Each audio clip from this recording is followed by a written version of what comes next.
Welcome to LITE It Up, a podcast about resilient women balancing motherhood, their careers, personal lives, and all of the challenges that come along with being a superwoman. Each week, you'll be motivated to take action to lead, inspire, transform, and empower. Now, here's your host, Dr. Aginah Musherah. Everybody, welcome to another episode of LITE It Up. I am your host, Dr. Aginah Musherah. So excited about this week's episode of LITE It Up because I have a longtime friend. If I tell you how many years we go back, then I may date him, not me. But my good friend, Roddric Sims, is joining me today. And Roddric is an author and he's also a entrepreneurship business coach. So I want to welcome you to LITE It Up. How are you, Roddric? I'm fine, Dr. Muhammad. Thank you for having me. Always good to talk with you. You know, you don't have to call me Dr. Muhammad. Well, hey, you've earned it, so I'm going to give you your dues. But, I always have to joke with you about, we do go back about over 20 years, I think. Yeah. But, I was always the younger person in the group. So that's why I said I have to date you, not me. Well, I'd rather you not. So all right. I'll leave that alone.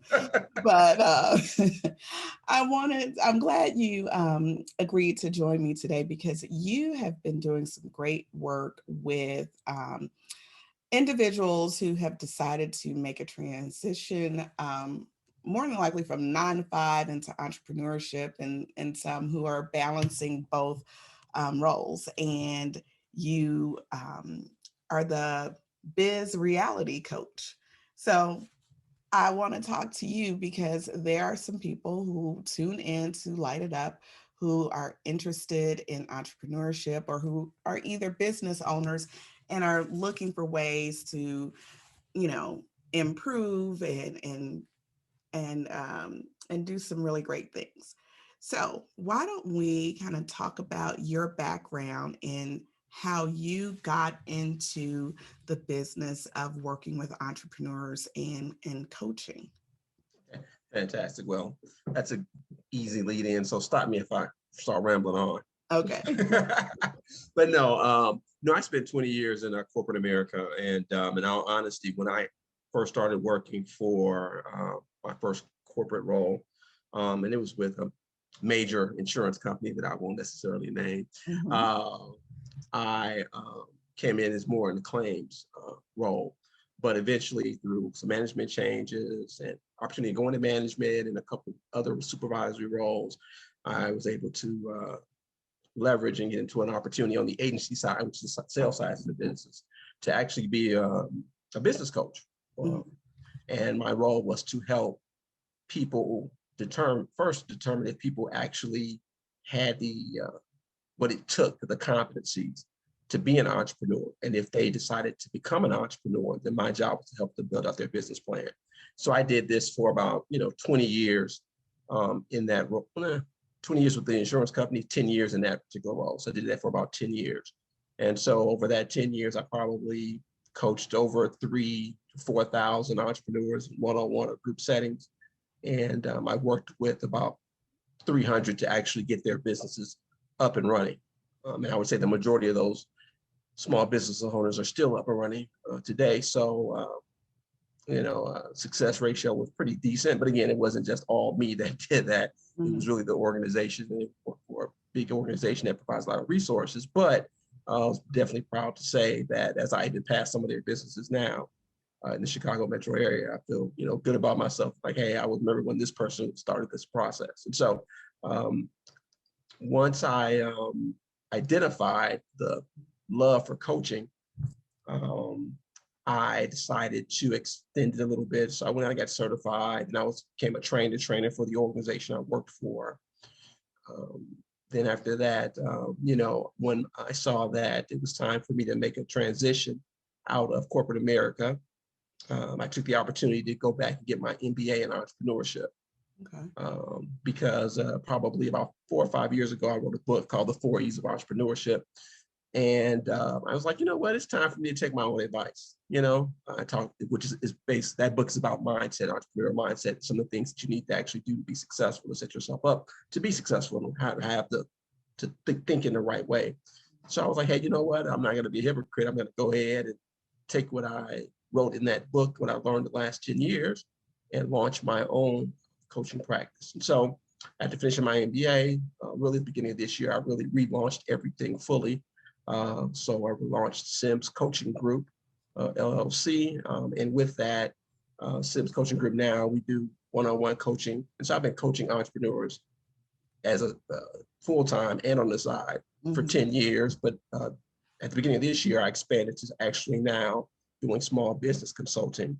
And then I also launched Sims Coaching Group Small Business Academy, which is an online learning platform to help small business owners evolve their business processes and elevate their revenue. Okay. So let me ask you this.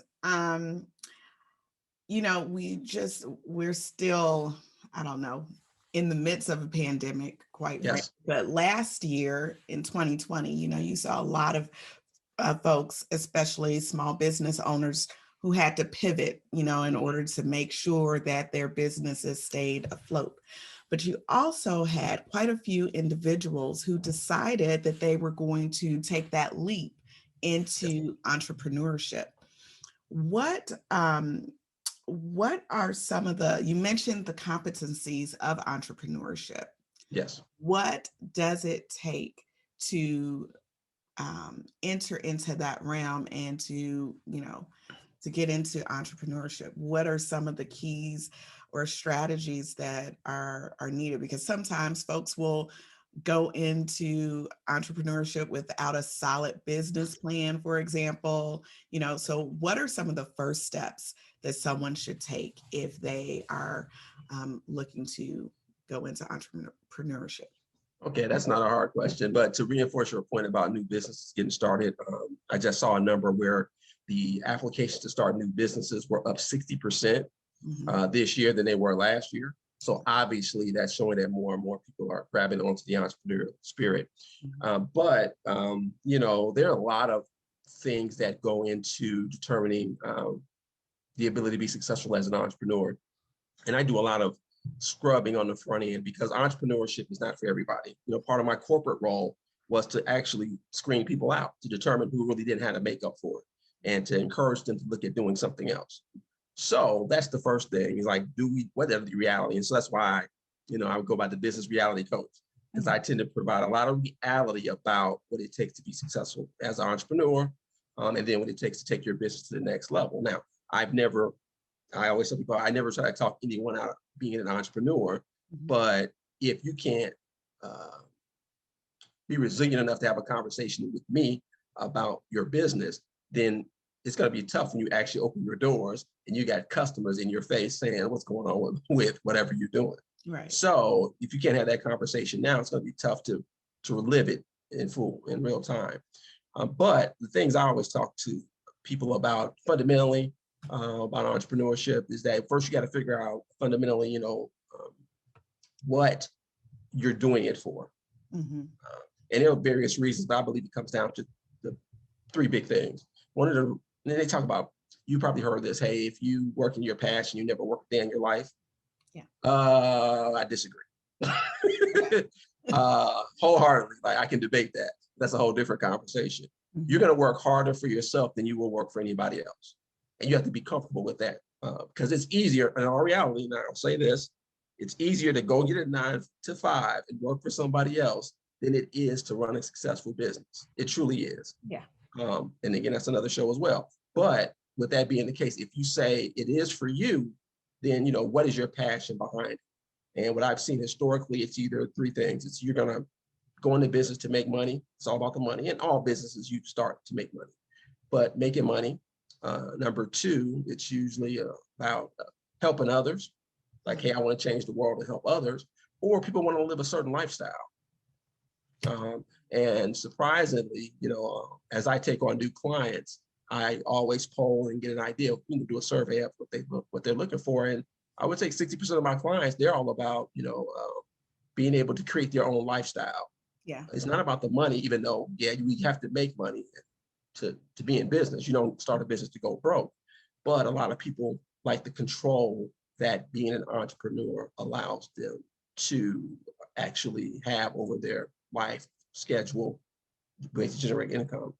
But the number one, if you poll entrepreneurs, the number one competency most entrepreneurs say that you need to have to be successful. And this is a self, so this isn't a scholarly review. This is more, hey, let's poll entrepreneurs. Mm-hmm. And most entrepreneurs, so they have to have the skill you have to be strong in is vision. You have to have a vision for your business. You have to be able to think 1, 2, 3, 4, 5 steps ahead of not only the customer, because you need to be able to give them what they need, but you have to be able to think 1, 2, 3 steps ahead of your competition. But then you also have to think 1, 2, or 3 steps ahead to identify, okay, well, what's going to be the next opportunity? And how do I prepare myself to take advantage of that opportunity as well? So vision tends to be the number one competency that I would say entrepreneurs say that you have to be successful. And then the other top two, because I'll keep it to 3 for me in my relationships, is 1, capacity, understanding that you're going to be managing, especially at the beginning, about juggling a lot of balls. So do you have the capacity? So that considers time management, self-awareness, all those type of things. But do you really have the capacity to be able to manage all the things that go along with having a business? Okay. Number one. And then if you're a small business owner, you're a salesperson. Everybody that's an entrepreneur is a salesperson. So you have to have some communication and sales skills to be able to be successful as a small business owner. And those are just the fundamental things. When I worked with entrepreneurs in my past corporate life, there was a list of about 15 competencies that we evaluated people on. But I'll just give you those top 3 and we'll leave that at that for now. Are these fundamental skill sets something that can be taught, or are these just kind of innate skills that one? You know what? Everything can be taught. I will tell you this, with sales, I think some people just are born as salespeople, because I've seen I've worked with a lot of salespeople. For some people, it's a gift. Mm-hmm. Out of all the ones I feel is the toughest probably to learn would be the ability to sell. Yeah. But capacity is probably, it's really about time management. Are you using your time properly?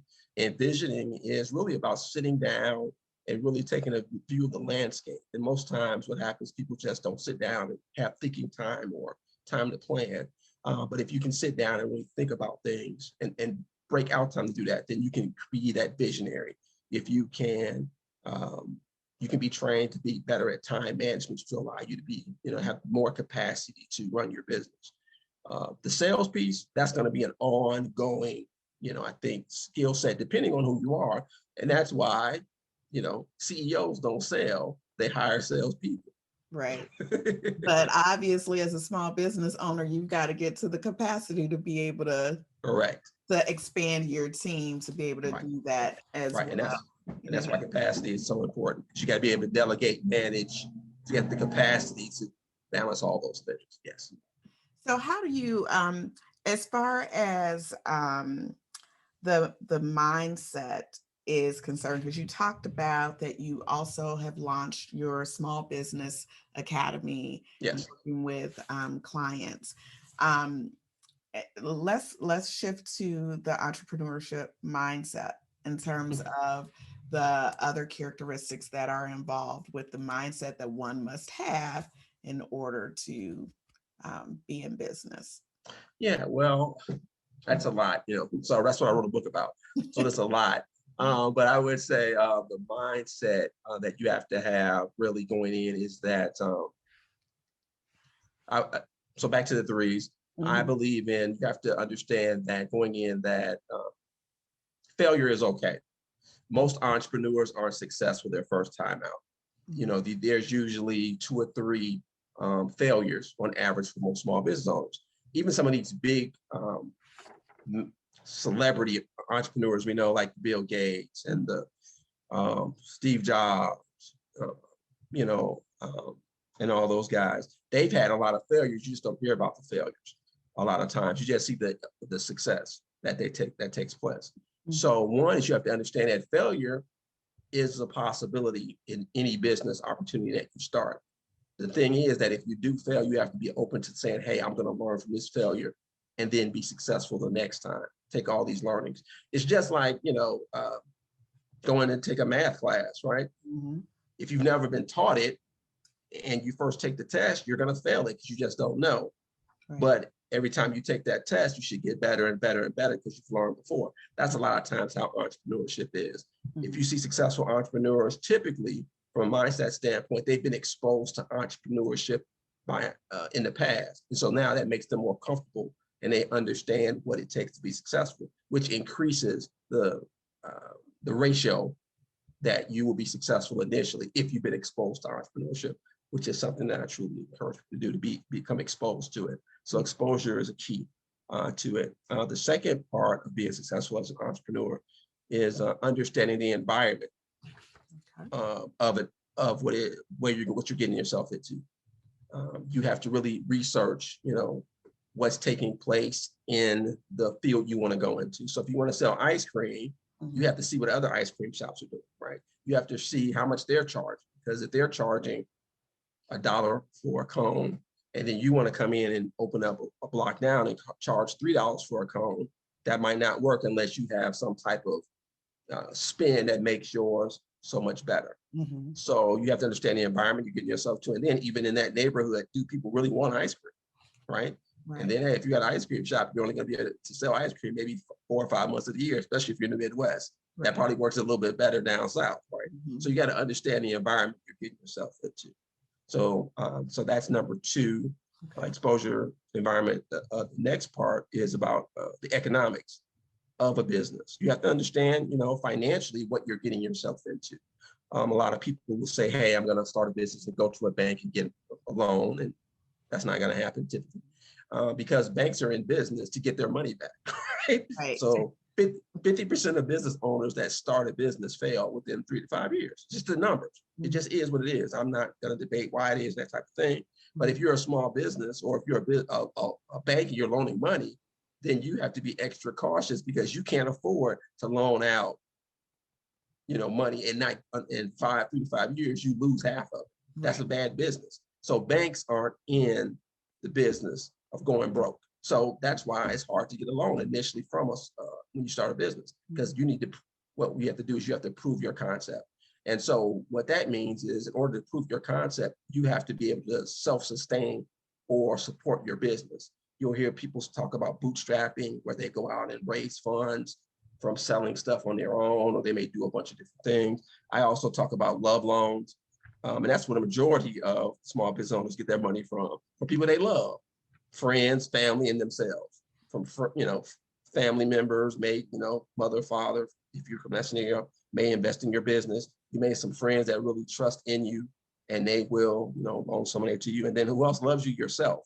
A lot of people will invest in themselves by taking out money out of their savings, out their 401k, do a second mortgage on their home. So you have to show love to your business first before you can go to an institution for them to show you love. Everybody watches Shark Tank, right? And so the one thing you see Shark Tank is that they come on with a proof of concept. They asked them, how many have you sold already? They're not coming on with an idea and saying, hey, I got this great idea. Can you invest in me? No. Shark Tank, they're saying, okay, what was your idea? Let's see the brand. Let's see an actual functional product. How many sales have you had? That's how they determine. So it's not, hey, that's a good product. I think it's going to work out well. And then they'll also ask, hey, how much have you invested, and who else has invested in this business? So that they can say, and the question becomes this, well, if you're not willing to invest in your business, and your family is not willing to invest in your business, and your friends aren't willing to invest in your business, why should we invest in your business? Right. So you have to understand the economics of what you're getting yourself into. This is just not, I'm gonna go to the bank and start a business. You got to prepare yourself financially and economically to be able to do it. And then the last E is the execution piece of it. A lot of times people have great ideas and great and opportunities, and they just never execute. You always hear the story of that person that said, hey, I had that idea 2 years ago, and now this guy's on Shark Tank and he's making $1 million. Yeah, it happens. And so from a mindset standpoint, you have to understand that there's no unique ideas. There are billions of people in the world with access to all types of technology now. And so there's no new unique idea, it's just unique execution. And so you have to have an idea and then move forward to execute it. Those who tend to be most successful tend to be the ones who actually execute.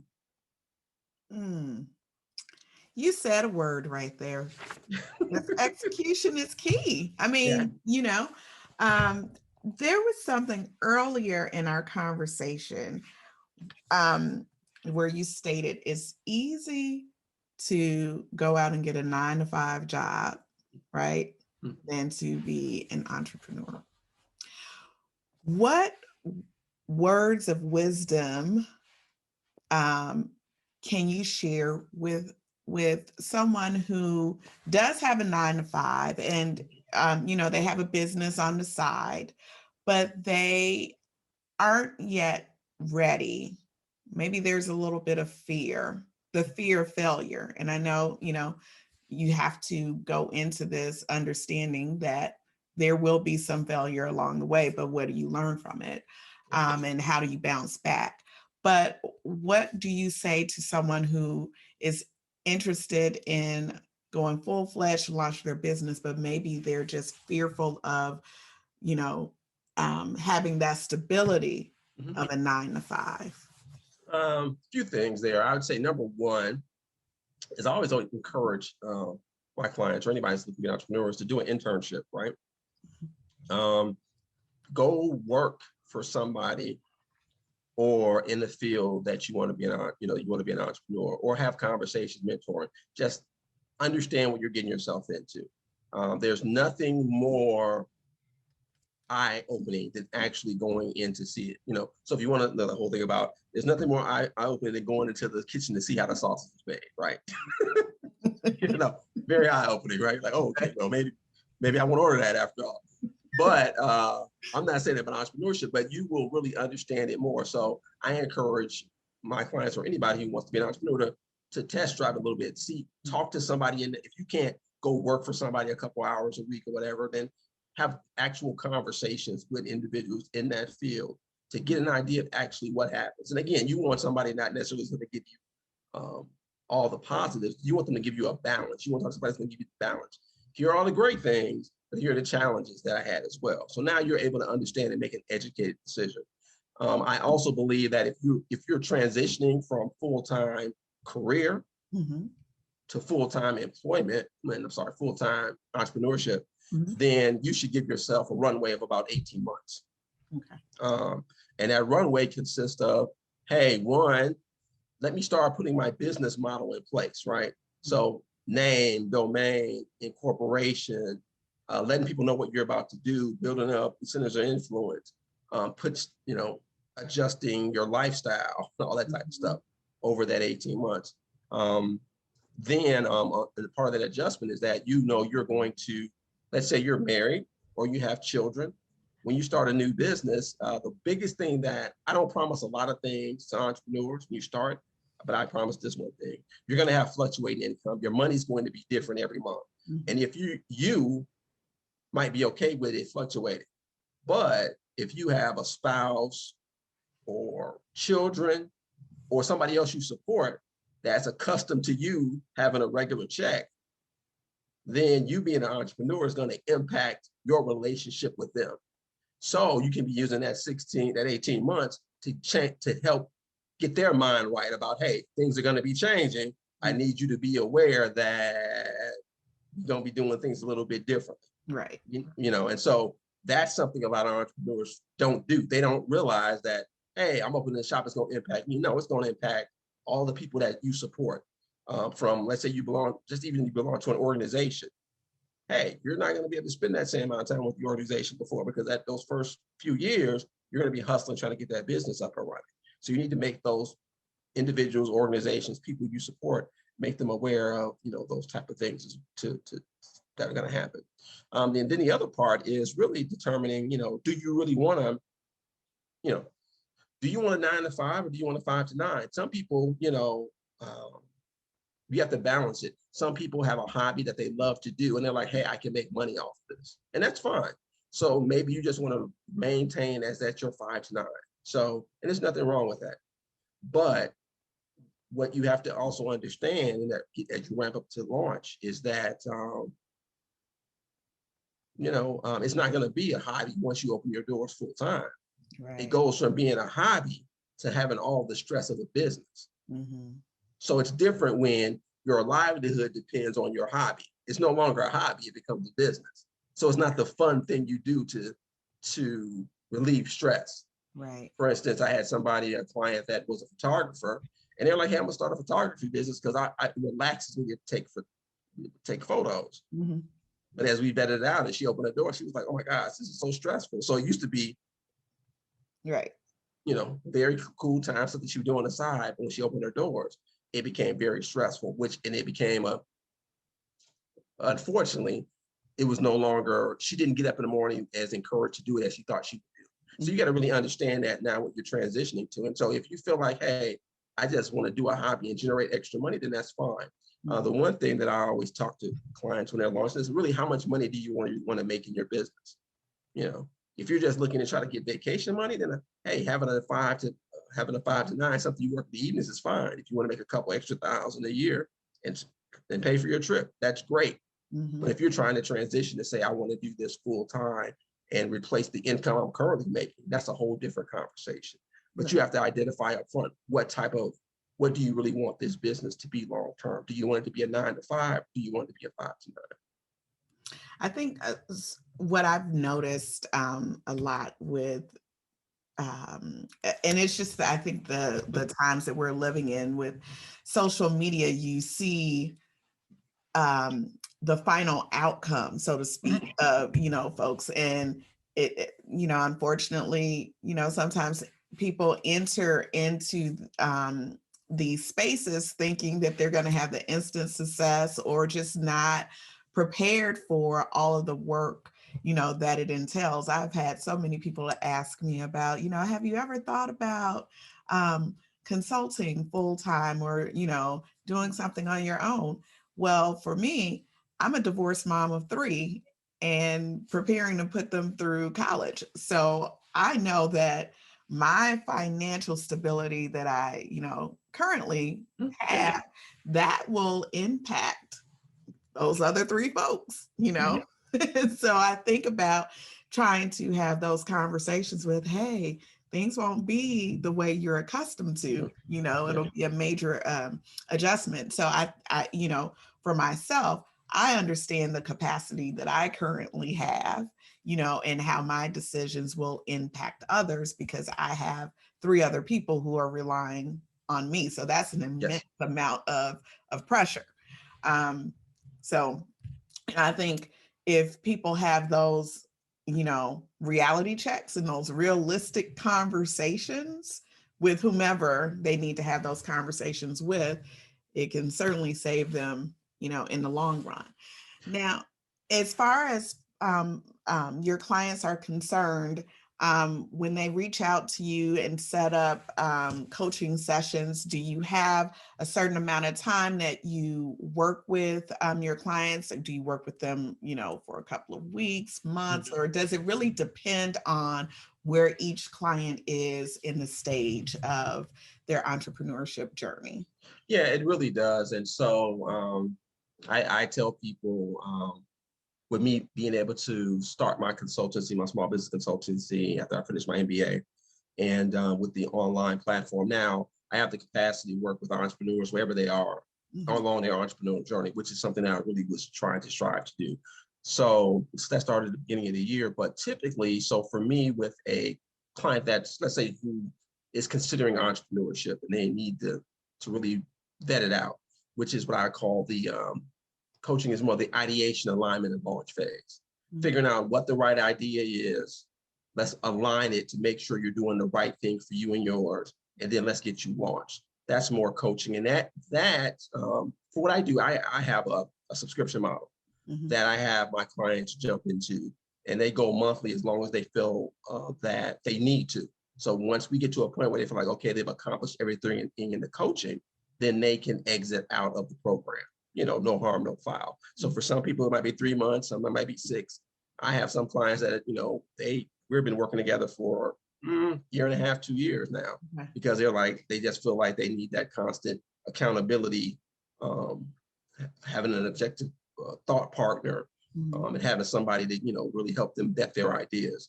And so we can, so it just depends on, from a coaching standpoint, how long you want to go. So I don't necessarily put a time frame per se on a coaching relationship.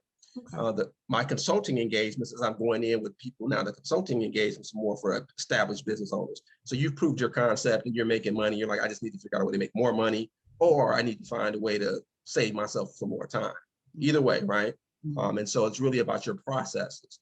And so depending on what the person is trying to do, we're able to create a boutique consulting package for them to help them get them where to go. So let's say they want to improve their marketing. So marketing, improving their marketing consulting is more about necessarily hours that we need to spend doing it versus how many months it will take. So it's really about the hourly engagement at that point, and we have to base that based on what they want to get done. And then my online, I have a community called the Ready Set Launch community, because I see there's a gap for people who want to be entrepreneurs to build community, because it's just different, right? Where it's a different mindset to be an entrepreneur, but if all the people around you are accustomed to having jobs, it's going to be hard to have a conversation with them because it's different. It's a different thought process. And so you need to be surrounded by individuals who actually have the same mindset and understand, the questions you have and can empathize with you.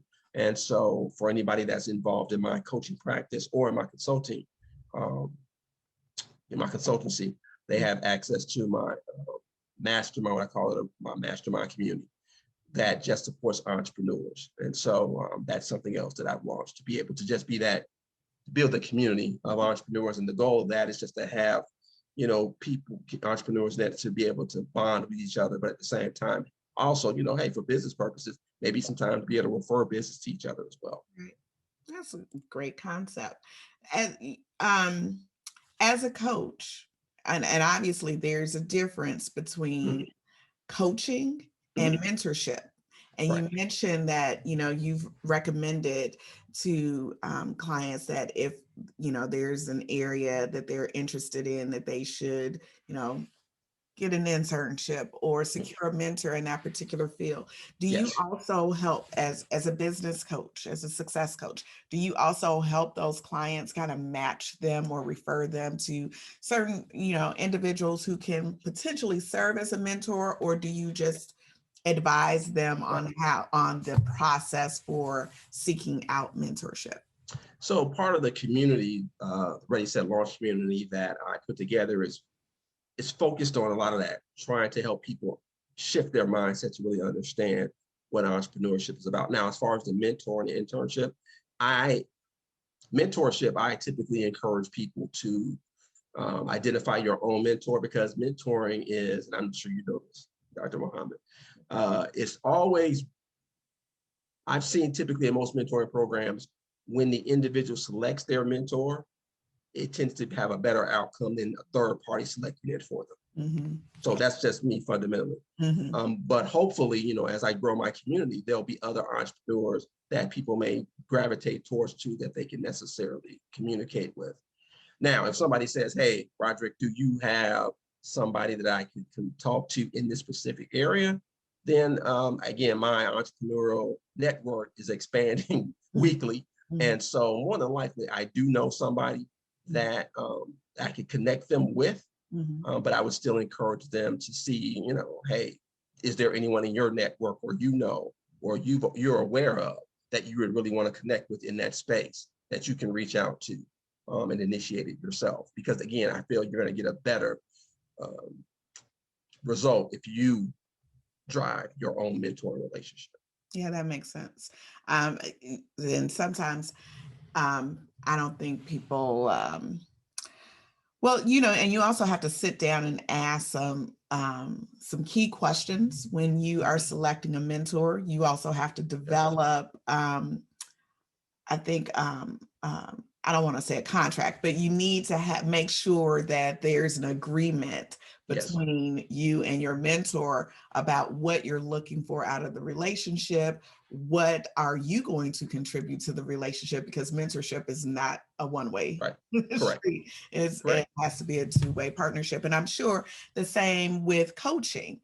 You as a coach, I'm sure, have expectations that your clients are going to, you know, complete certain tasks and do things in order to yield some success in the relationship. So you're not simply just giving them everything, right? They No. have to do some work, of course. Yeah, I mean, the fundamental pieces of coaching, people will say, what do coaches get paid for? Well, they get really paid for three things. One, to work with people to actually identify what they really want to do, what their goals are. Mm-hmm. Two, help them put together an execution strategy to get to their goals. And three, work with them as an accounting partner to get there, Mm-hmm. provide them objective feedback on how they're doing. That's what a coach truly does. And I think a lot of times the biggest piece is that having that accountability partner to say, what are you doing? You said you wanted to do this, but you didn't do it. So what's really going on? Are you providing lip service? Mm-hmm. Or are you just saying something because somebody else thinks you're trying to impress somebody else? So I tend to have those kind of tough conversations with clients. And so again, not everybody loves my style because I'm pretty more straightforward. I'm a corporate guy. Yeah. Time is money. Time is money. Money is time.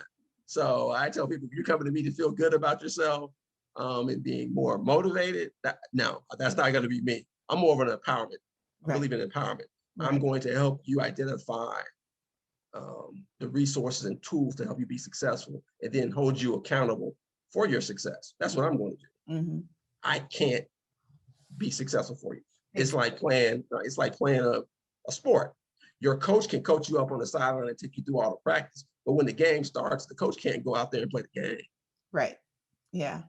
And, as you were talking, I was thinking about, you have always been, in the 20 plus years that I've known, you've been kind of the same way, like no nonsense. Time is money. Money is time. So even in our college days, still the same. And I was just, it occurred to me, I know your background, you got the MBA, but you also have a psychology degree. Yes. Did you ever envision during that time, when you were in undergrad or whatever, that you would be in this role where you are now, or where did you see yourself? No, that's a great question. No, I never envisioned myself being an entrepreneur. I didn't even know what entrepreneurship was.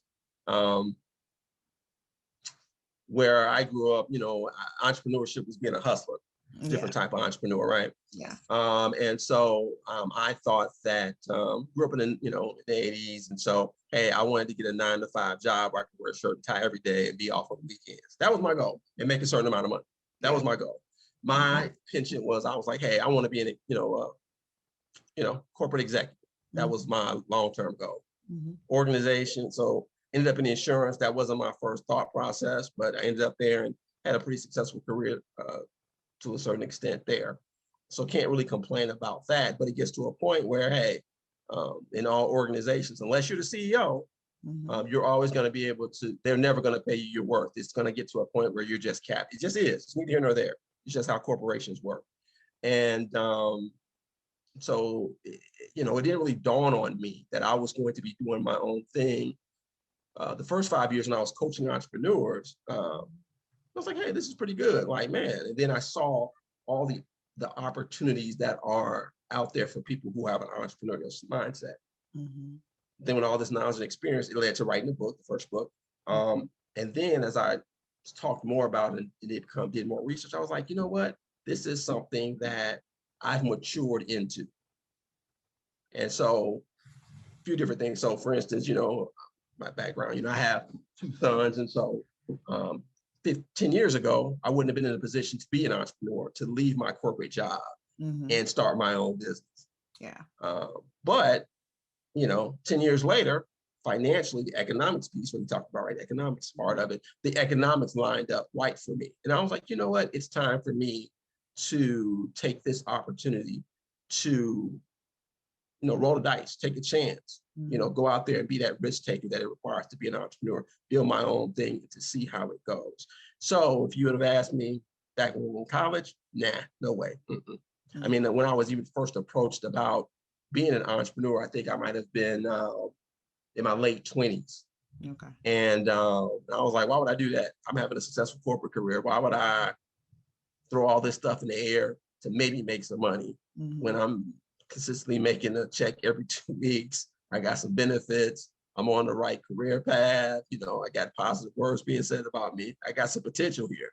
So why would I give all that up to try to start my own business? So, wasn't in the right place, but, a few years ago, I got in the right place and decided to leave and launch my own practice. And I would say, the benefit of the corporate experience was if I had not gone through it, I don't know if I would have ever been exposed to coaching. And so could I have done this 15 years ago? No, I couldn't, because I wasn't even in the role. I didn't know I liked it.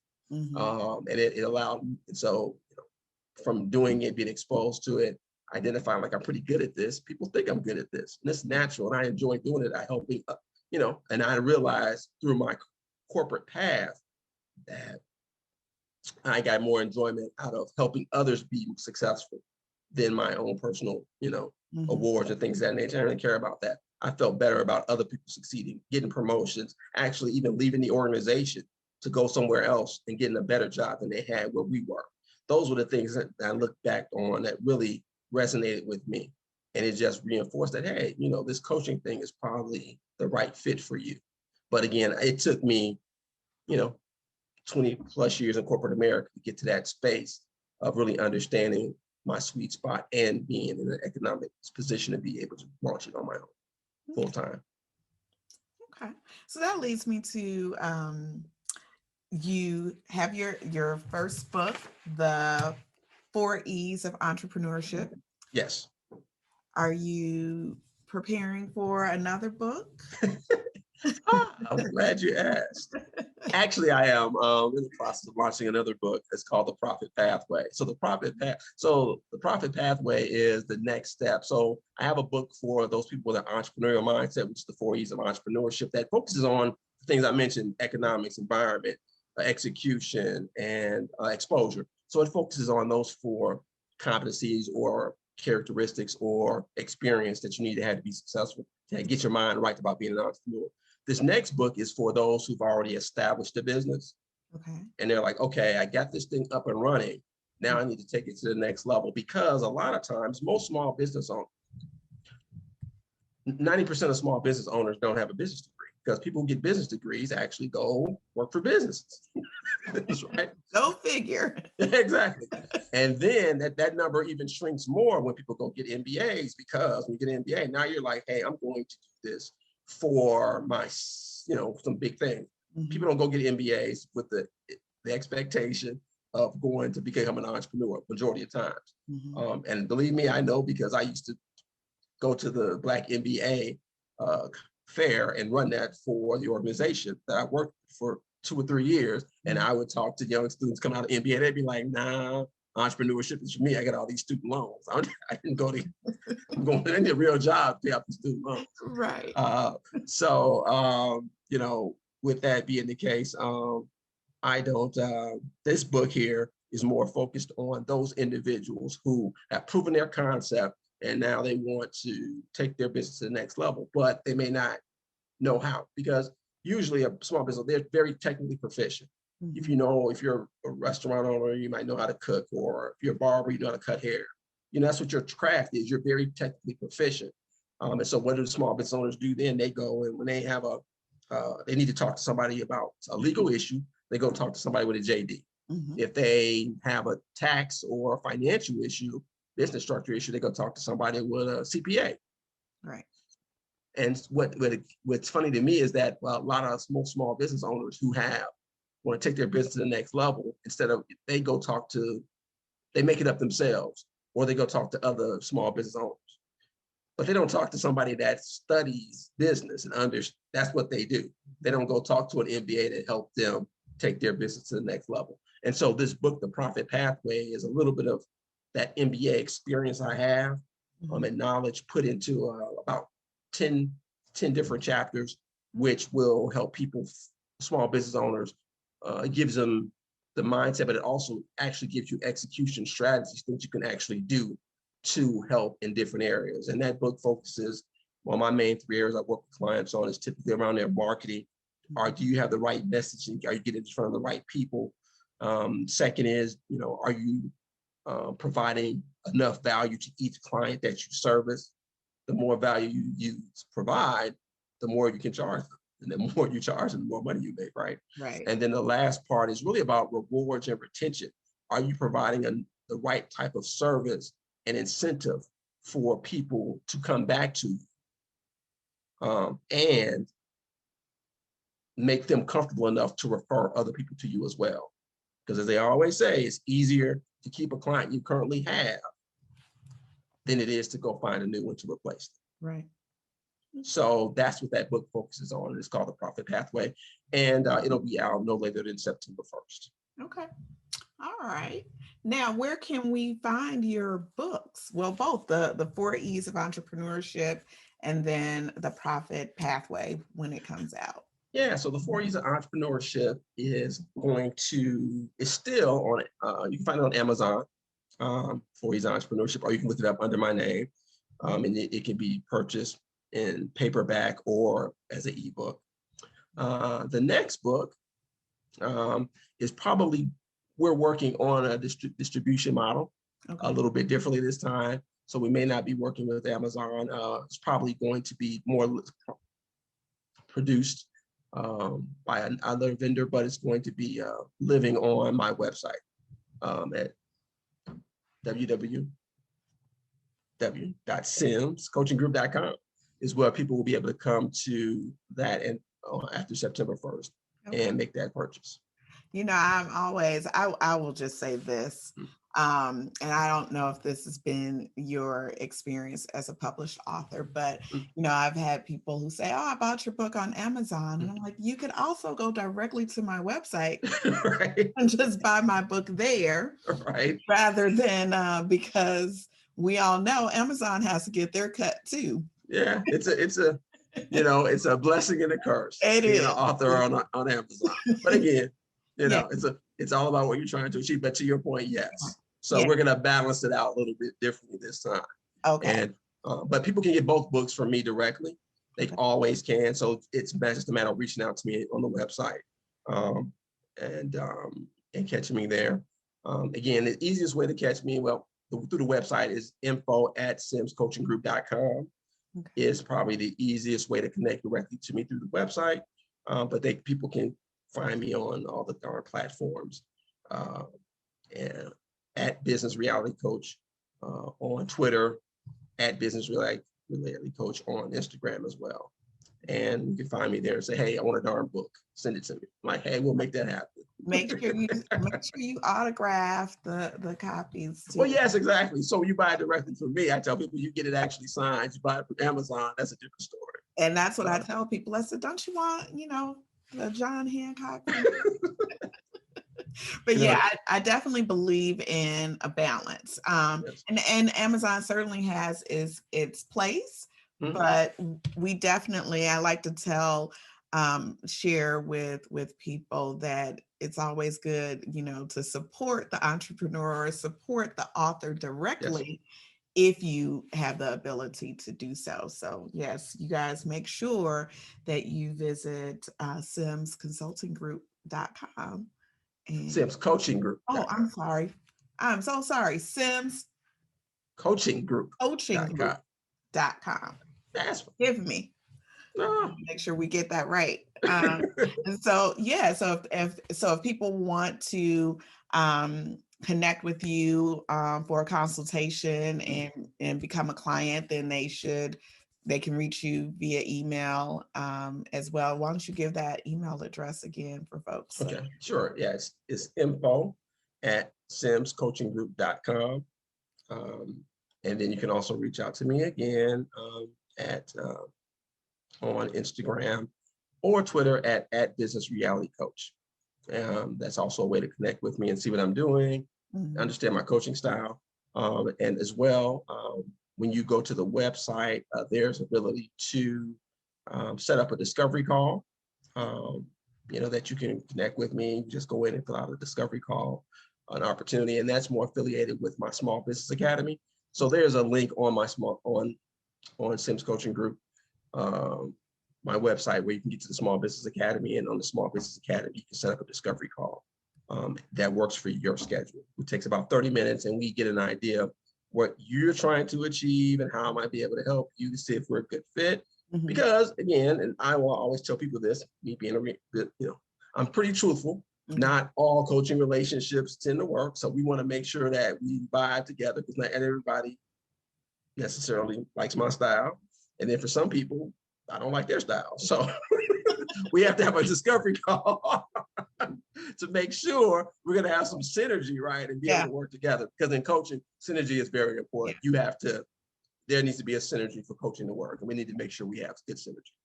But that is absolutely, it's a two-way street. It's a relationship. So Yes. Absolutely, there needs to be that synergy there. It just actually made me think about the twins are preparing for college, and they were going to be, well, they're working with one coach, just working on their essays. But they were going to be working with someone else. You know me, I kind of go overboard with my planning, and they were going to be working with someone else potentially. Okay. And the consultant said, well, I need to make sure that I want to work with your children. And I said, you know what? Duly noted. Understood. I mean, and I applaud them for that, because the reality, and I'm not going to say this, but and it's just me, right? You stand on integrity. Mm-hmm. It's easy for a coach just to take somebody's money and just work with them and just not get results. I'm a results-driven individual. Right. If we are not getting results, it's not the relationship. Right. So I always tell people that, that if we're not getting results, it's either you or it's me. Right. And it just means that we probably need to break up and find somebody that needs you. And again, so my coaching style isn't for everybody. Some people may need somebody that's a little bit more of a motivator. Yeah. Versus an empower. It's different styles. Right. But the great thing is I know other coaches, and typically I can always refer somebody to somebody else if our style doesn't necessarily work together. But yes, you have to be an educated consumer. Yeah. When you're going both ways, but especially if you're hiring a coach, you want to make sure that that person is going to be effective. And again, we need to get results, right? And so if we're not getting results, basically, what are we doing? Right. Because otherwise you're wasting time and money. Exactly. Right, exactly. And I can be working with somebody that's going to be getting something done. Right. Right. Well, I definitely appreciate that. Appreciate the honesty and just putting it out there on the table for prospective clients that you definitely have to make sure that you vibe well together in order to work smart and successfully together. So I'm really excited for you and all of the work that you're doing with your clients. I'm looking forward to the new book, The Profit Pathway. So I'll make sure that I get my copy directly from you so I can get that autographed copy. Yeah, I definitely will make sure. Hey, one thing before we wrap up that I didn't mention to you is that in the last, a few weeks, I entered into a grant partnership with an organization that's going to allow me to provide $5,000 grants for my small business consultancy. It's for the consulting services, not coaching, but specific for small business owners who are looking to evolve their business process and elevate their revenue. Mm-hmm. So if there are any small business owners out there who are seriously looking like, hey, I need some help with my marketing or my pricing strategies or my rewards or retention strategies, this will provide them an opportunity to work with me through a grant program. But the 5,000 grant obviously goes to Sims Coaching Group Services for the service that they get through me. So if there's anyone out there in your audience that's actually interested, I feel like they need to have that conversation, then they could definitely feel free to reach out to me, because my first cohort is starting in pretty much around September 1st, and we're only taking 5 people this year to get the ball rolling. So, wow, okay. That's good to know. That please reach out Yeah, that's great. Yeah, we're always trying to make some things happen. You know, the whole goal is to improve our community by providing better business owners. Mm-hmm. Not to go too far down the pipeline, fundamentally is in our community, we need less hustlers and more business owners. Yes. We have a whole lot of hustlers. Right. You're right. And we need a lot more business owners. And that's what really me being a coach and as a consultant, what I'm really trying to do through my organization, my company, is to build better businesses, but make more of our businesses successful, be able to generate revenue, hire more people, be more, have a longer space or stay within the community as well. Yeah. So, well, I appreciate the work that you're doing. Before we close, I have I don't want to catch you off guard, so I want to try and prepare you a little bit for this question. Okay. I'm prepared. Well, maybe I'm not. I will be. You will be. You will be. So, what advice would you give your younger self in terms of the path that you would have taken? You know what? This isn't a hard question. So you mean to tell me I'm not asking you the hard questions? No. You know, because I tend to be very. No. I'm not saying you're not asking a hard question, but I'm just saying this is not a hard question. Because I tend to think about this stuff. Okay. But I always say, if I would tell back to talk about younger self, I would tell my younger self to think bigger. Okay. You know, when you have limited exposure, you only think so big sometimes. I really wasn't aware of what I truly could have done when I feel the talent I had. But that because I was not necessarily exposed. I just wasn't in this position community-wise. Just wasn't able to be exposed to bigger ideas and bigger plans. And don't get me wrong, I had a certain amount of money I wanted to make, a certain position. But I always go back and say I should have had bigger goals than I had. And I would have made more aggressive and different moves than I did when I was in my formative years, in my 20s, earlier in my career. So that's what I would say. Think bigger. Think bigger. Got it. Think bigger. All right. Well, I think that's a perfect way for us to wrap up this episode of Light It Up. I truly appreciate you taking time out of your busy schedule to join me today. Remember, folks, if you want to get in contact with Roddric Sims of Sims Coaching Group, you can find him online. Visit his website at www.simscoachinggroup.com. You can also find him on social media, Instagram and Twitter, under the handle @BizRealityCoach.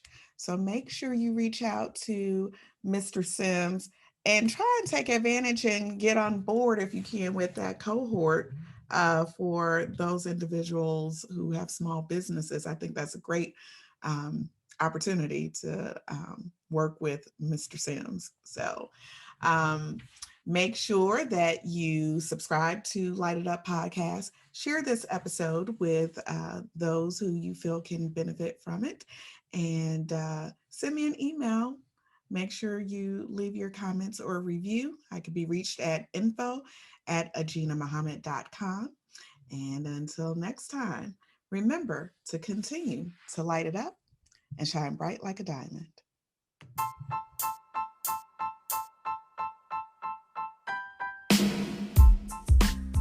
Thanks for joining me this week on Light It Up.